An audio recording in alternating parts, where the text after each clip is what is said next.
We have at our fingertips a pretty incredible database that's produced every year called the Cropland Data Layer by the National Agricultural Statistical Service. And what this database does is classify at a 30-meter resolution the land use or cover across the United States. And I'm using this, and my colleagues are using this to try to look at different ways we can use these kinds of data to understand our area a little bit better. And what you see depicted here on the, and this is going to be underneath something else. What you see depicted here in this REACH area is an Anderson classification where the green areas represent our agricultural areas, that land use or cover, and then these darker brown areas represent range land. So from that standpoint, this is taking all of that 30-meter data, putting it together into a map that depicts our current situation with respect to land use and cover. So these kinds of data are generated every year on an annual basis. We're using 2007 when all the area was actually categorized as kind of a baseline situation.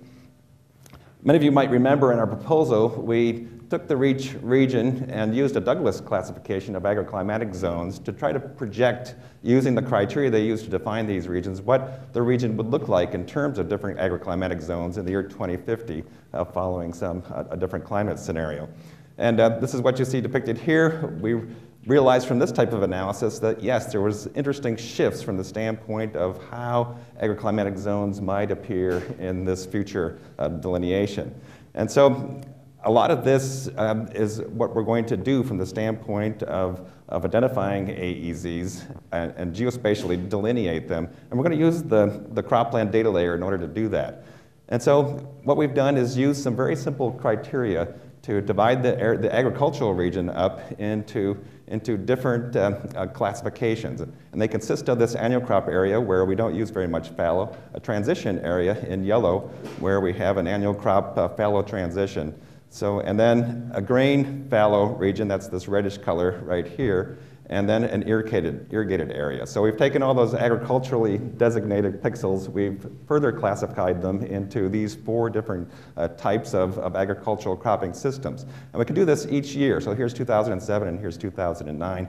We can chart differences and proceed from there.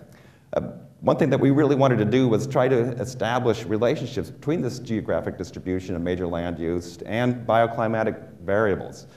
We've kind of turned classification on its head a little bit. We're recognizing that the cropland, the land use and cover that's on the land, is an emergent property. It's a function of those biophysical and social economic drivers that are out there. And its expression is what we see from the standpoint of the cropland data layer.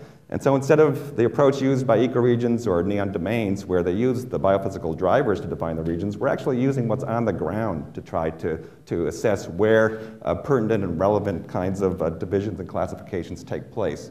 And then after we've done that, in this case, we want to then go ahead and see what kind of biophysical drivers, in this case bioclimatic drivers, actually may be able to predict where these different, predict the extent and where these different kinds of cropping systems occur across our region.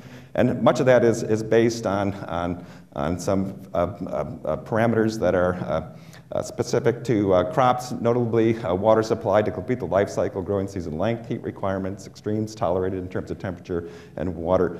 These have been used to delineate, for instance, the extent of winter wheat in China by using different kinds of bioclimatic variables. There's a long list of these types of variables that people have used that are relevant to their particular circumstances.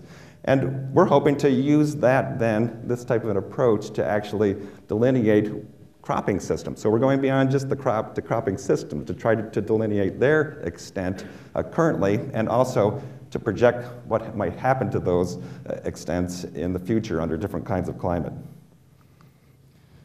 This is going to be really important to engage the crop modelers and the economists, of course, in this exercise. Here we have an early CropSys simulation of winter wheat yield across the REACH region for a wheat fallow system.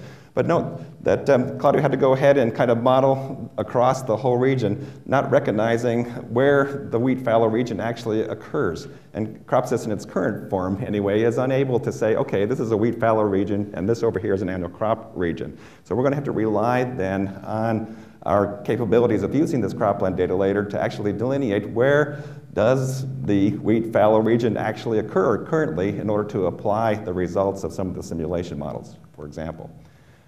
Also, of course, the AEZs provide a geospatial land use context for our research, education, and extension activities. Extremely important. Every objective has this type of context. And of course, this will enable a regional assessment of our agricultural mitigation and adaptation strategies. So integration steps, and this is kind of a broad list. I think all of you can see the relevancy of trying to assess cropland use currently across the region. And that's going to have linkages, and it should be strong linkages with a lot of our efforts across all of our objectives to try to assess mitigation and adaptation strategies, to identify biophysical and social economic variables that are correlated with our current AEZs and see if we can use that to predict some different kinds of climate-driven futures.